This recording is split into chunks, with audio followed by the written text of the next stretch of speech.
आज इस स्कूल चलो अभियान में आए सीडीओ साहब, सरकारी विभाग के अन्य अधिकारीगण, बीएसए साहब की पूरी टीम और दूर दूर से आए मेरे प्यारे बच्चों और बेटियों को अलग से इसलिए बोल रही हूँ बिकॉज मैं आपको अलग से तवज्जो देती हूँ और इसलिए आपको अलग से संबोधन आपका करना जरूरी है। सबसे पहले अपनी बात यहाँ से शुरू करूंगी जहाँ से बीएसए साहब ने खत्म करी। लखीमपुर खीरी का 90% बच्चा हमारे प्राथमिक विद्यालयों में पढ़ता है। यहाँ पे बीएसए साहब ने अपनी बात खत्म करी थी, मैं यहाँ से अपनी बात शुरू करती हूँ। मीडिया बंधुओं, मेरे यहाँ टीचर्स, बच्चे, अधिकारीगण, कृपया इस बात को जरूर याद रखिएगा कि अगर आप इस अभियान में मुझे ये बताते हैं कि लखीमपुर खीरी के आधे 90% बच्चे इन स्कूलों में पढ़ते हैं तो हमारा दायित्व बहुत बढ़ जाता है। ये लखीमपुर खीरी का भविष्य है और यही लखीमपुर खीरी है। बीएसए साहब आगे से काम करने से पहले अपनी बात को सुबह जरूर दोहराइएगा कि आप लखीमपुर खीरी के हर एक बच्चे के भविष्य निर्माता आप हैं, इसलिए जरूर याद रखिएगा और अपने दायित्व को और जनपद के स्कूलों से ज्यादा समझिएगा। दूसरी बात मेरे प्यारे बच्चों, एक चीज मैं कहना चाहूंगी कि अभियान जरूर है, स्कूल चलो अभियान बहुत अच्छी बात है। हम लोग पिछले 10 वर्षों से इस अभियान को चला रहे हैं, लेकिन अब एक ऐसा समय आ गया है जब इससे थोड़ा ऊंचे उठकर सोचने की जरूरत है। स्कूल चलो अभियान में हमने काफी प्रगति प्राप्त कर ली है पूरे देश भर में और अब पूरे जनपद में, जैसे बीएसए साहब ने मुझे बताया है, सिर्फ 598 के लगभग आसपास ऐसे बच्चे जो स्कूल नहीं जा पाए हैं। तो मैं ये चाहती हूँ कि जब आप यहाँ से जाइए तो ये जरूर सोचिए स्कूल चलो, बट स्कूल क्यों चलो? हम स्कूल क्यों जाना चाहते हैं? हम इतना बड़ा आयोजन क्यों कर रहे हैं? स्कूल इसलिए चलो क्योंकि हमें एक अच्छा भविष्य बनाना है। स्कूल सिर्फ इसलिए नहीं जाना कि स्कूल जाना है और समय बर्बाद करना है। स्कूल इसलिए जाना है मेरे बच्चों, मेरी बेटियों, कि आपको बड़े होकर कुछ बनना है। जैसे सीडीओ साहब ने कहा, स्कूल जाने के आगे आप सार्थकता का सोचिए, आप स्कूल क्यों जा रहे हैं। अब मैं जितनी टीचर है वहाँ पे जरूर जाकर कहूंगी कि जब बच्चों के साथ अगले दिन जब कल क्लास हो सुबह, तो हर बच्चे से एक पन्ने में लिखवाइएगा कि वो स्कूल क्यों जाना चाहता है, वो स्कूल में जाकर क्या बनना चाहता है। जब वो एक पन्ना लिखेंगे, एक पन्ना उनका भविष्य बदल देगा। मेरे प्यारे बच्चों, अभी आपने स्टेज पे 3 लोगों को देखा। एक लड़की एक लड़की वो है जो आपके छोटे जनपद में से आई और वो गुजरात में गई और कराटे में उसने गोल्ड मेडल प्राप्त किया। और दूसरा ये बच्चा है जिसने अभी आपके सामने, उसकी आंखें नहीं है लेकिन उसने आप सबसे अच्छा गा के दिखाया और एक ऐसी स्थिति आई कि वो यहाँ स्टेज पे गा रहा था और आप सब उसे सुन रहे थे और आप उसके पास आंखें नहीं थी और आप अपनी दोनों आंखों से उसको देख रहे थे। एक बच्चा वो, तीसरे ये बच्चे हैं जो डांस कर रहे थे। इन तीनों बच्चों के पीछे 3 शब्द हैं। ये जो लड़की है इसमें हिम्मत है, इसमें साहस है, इसमें सपना आगे बढ़ने का, इसको याद रखिएगा। वो जो दूसरा बच्चा है उसमें भी हिम्मत है, उसके पास आंखें नहीं है लेकिन हिम्मत आप सबसे ज्यादा है। तीसरा बच्चा जो है, ये जो बच्चे गा रहे थे, इनमें हुनर है। जिस भी बच्चे के पास इनमें से 3 चीजें होंगी, हिम्मत, हुनर, मेहनत और सपने, वो बहुत आगे जाएगा। आप अपना रास्ता चुन लीजिए। आप हिम्मती हैं तो भी आप आगे जाएंगे, आप में हुनर है तो भी आप आगे जाएंगे, आप में इन दोनों में से कुछ नहीं है तो भी आप आगे जाएंगे। सिर्फ अपने मेहनत और सपने के बल पे। ये आप ही के बीच के बच्चे हैं लेकिन आपसे मीलों आगे निकल गए हैं। इसलिए कभी भी मैं इनका जरूर मानती हूँ कि जब कोई जनपद गरीब होता है, वहाँ पे लोग कॉन्वेंट स्कूलों में नहीं पढ़ते हैं तो उनकी बहुत सारी लिमिटेशन होती है। वो यहाँ से शुरुआत करता है, आप यहाँ से शुरुआत करते हैं, लेकिन जब आप यहाँ से शुरुआत करते हैं तो इसका मतलब ये नहीं कि आप यहाँ नहीं चले जाएंगे। वो पीछे हो सकता है क्योंकि वो आलसी हो सकता है, लेकिन ये बच्चे ये मिसाल कायम करते हैं कि हमने यहाँ से तो शुरुआत की लेकिन मीलों आगे जाएंगे और वो कॉन्वेंट वाला भी हमें पलट कर देखेगा। मैं चाहती हूँ इन बच्चों को आप याद रखिए और किसी को याद करने की जरूरत नहीं, सिर्फ इनको याद रखिए कि मेहनत, लगन, हिम्मत और हुनर हमें कितना आगे ले जा सकते हैं। मेरे में कोई हुनर नहीं है, मेरे में लेकिन हिम्मत और मेहनत जरूर है। अपनी डीएम को भी याद रखिएगा। मैं बचपन से कभी बहुत टैलेंटेड स्टूडेंट कक्षा 12 तक नहीं रही थी, मैं मैथ बड़ी मुश्किल से कर पाती थी, लेकिन जब मैं ग्रेजुएशन में गई तो मैं दिल्ली यूनिवर्सिटी में लगातार 6 साल टॉप किया, गोल्ड मेडल पाई, ऑक्सफोर्ड स्कॉलरशिप भी पाई, जिसको मैं छोड़ के आईएएस की परीक्षा देने आई क्योंकि उसके बाद मैंने मेहनत करी। उसके पहले मैं मेहनत नहीं करती थी।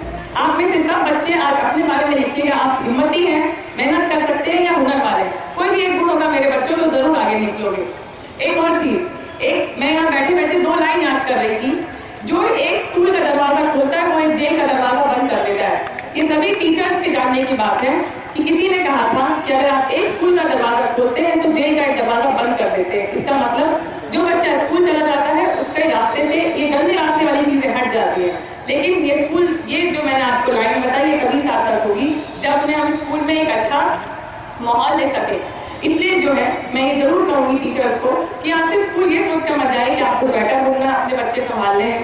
आप वाकई में भविष्य निर्माता हैं, आप मुझसे ज्यादा इंपॉर्टेंट काम कर रहे हैं। मैं डीएम की कुर्सी पर बैठकर सिर्फ जिला चला रही हूँ, आप खीरी का भविष्य बना रहे हैं। जैसा आपने कहा, आपके डीएसए साहब ने कहा, आपके शिक्षा विभाग के मुखिया ने कहा, आप जब स्कूल में जाते हैं तो आप एक संग 60 बच्चों का भविष्य बर्बाद करते हैं, 60 परिवारों का भविष्य बर्बाद करते हैं और इसके आगे पूरे जनपद का भविष्य बर्बाद करते हैं। तो कृपया जब सुबह जाइए तो गर्व से शीशे के सामने जाके कहिए मैं टीचर हूँ, मैं भविष्य निर्माता हूँ। जब आप अपनी रिस्पेक्ट करने लगेंगे तब आप अपने काम की रिस्पेक्ट करने लगेंगे।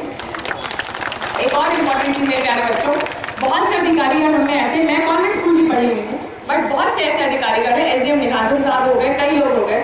जिस दिन डीएसए साहब मुझे स्कूल चलो अभियान का कार्ड देने आए थे, उस दिन मैंने पूछा था अपने सारे एसडीएम से कितने आप में से प्राथमिक पाठशाला में पढ़े। 3 एसडीएम ने कहा कि प्राथमिक पाठशाला में पढ़े। आप उनको भी याद करिएगा, हर कॉन्वेंट में पढ़ा बच्चा आईएएस नहीं बनता है, प्राथमिक पाठशाला वाला भी आईएएस बनता है, प्राथमिक पाठशाला प्राइम मिनिस्टर भी बनता है, प्राथमिक पाठशाला वाला इंजीनियर भी बनता है। हर बच्चा जो प्राथमिक पाठशाला जाता है वो कहीं भी जा सकता है। रास्ते आपको चुनने हैं, हिम्मत आपको दिखानी है। अगर आपका टीचर अच्छा नहीं पढ़ाता तो हर जगह किताब खुद पढ़िए, अपना भविष्य इन लोगों के हाथ में मत दीजिए, अपना भविष्य अपने हाथ में लीजिए, खूब मेहनत से पढ़िए। साथ ही साथ डीएसए साहब आपका बहुत इंपॉर्टेंट रोल है, जो मैं आपको स्कूल के लिए समझाती हूँ और आपने बहुत अच्छा आयोजन कराया, इसके लिए भी आपको सारे आयोजनों की हार्दिक बधाइयाँ। बट मैं चाहूँगी जब हम आज इतना अच्छा आयोजन कराया है तो इस आयोजन का एक बेसिक मकसद भी समझिए। हम स्कूल में बच्चों को सिर्फ भरने के लिए नहीं ले जा रहे हैं, हम स्कूल में बच्चों को उज्ज्वल भविष्य बनाने ले जा रहे हैं। हमारा दायित्व है कि हम उन्हें स्कूल में एक ऐसा सपना दिखाएं जो उन्हें अपने घर में नहीं दिखता है। एमडीएम बहुत छोटी चीज लगता होगा शायद आप टीचर्स को, बट एमडीएम के पीछे की जो मैंने बात महसूस करी, जब वो बच्चा सुबह उठता है उसकी अम्मा उसको खाना नहीं देती है, ये कहती है कि तुझे स्कूल में मिलेगा, और स्कूल में आधा पेट खा के आता है तो उसको घर के और भाई बहनों के साथ खाना नहीं दिया जाता। ये कहकर कि तेरे भाई बहन तो नहीं खाए तो तुझे खा के आया, फिर इसको खाना सीधे रात को मिलता है। ये जरूर याद रखिएगा, हम उसका एक टाइम का खाना नहीं मार रहे, हम उसको 3 टाइम का खाना मार रहे हैं। ऐसा करने की हमें जरूरत नहीं है, थोड़ा सा आपके ध्यान से। और इसके अलावा दूसरी तरफ सोचिए, अगर उस बच्चे ने अच्छा खाना खाया तो घर जाके अपनी मम्मी को बोलेगा कि मैं स्कूल में तो मैं अच्छा खाना खाता था, मैं बड़े होकर मेहनत करूँगा कि मैं अपने बच्चों को भी अच्छा खाना खिलाऊं। बहुत फर्क है इन छोटी छोटी चीज़ों में, लेकिन हम शायद इसे भूल जाते हैं। तो मैं आज सारे टीचर से ये निर्देशित भी करना चाहूँगा, अनुरोध भी करना चाहूँगा जितने मेरे अधिकारीगण आए हैं कि एमडीएम बहुत इंपॉर्टेंट योजना है, उसके पीछे सरकार की मंशा सिर्फ खाना देना नहीं है, उसके पीछे एक बहुत बड़ी फिलॉसफी है कि बच्चे वो खाना खाएं जो उनके माँ बाप शायद उन्हें नहीं दे सकते। वो अच्छे से बैठ के खाएं, उन्हें जमीन मिट्टी को मत खिलाइए, उन्हें अच्छे से दरी में बैठा के खिलाएं, ताकि वो अपने भविष्य में ये जाने अच्छा खाना, अच्छा परिवेश, अच्छी तरह से खाना क्या होता है, क्योंकि वो स्कूल के अलावा उन गाँव के घरों में उन्हें नहीं मिल सकता।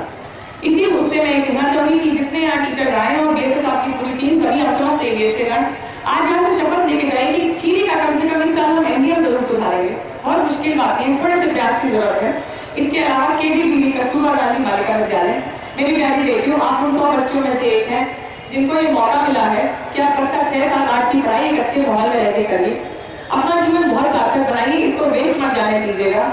गाना गाना, डांस करना सब एक चीज है, बट एक डायरी बनाइए, एक सपना लेकर जाइए और सपने में लड़िएगा।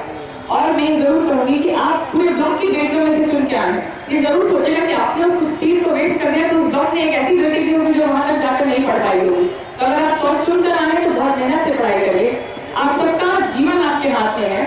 और इतना जरूर कहूँगी कि एक महिला तभी अच्छा कर सकती है जब अपने पैरों पे खड़ी हो।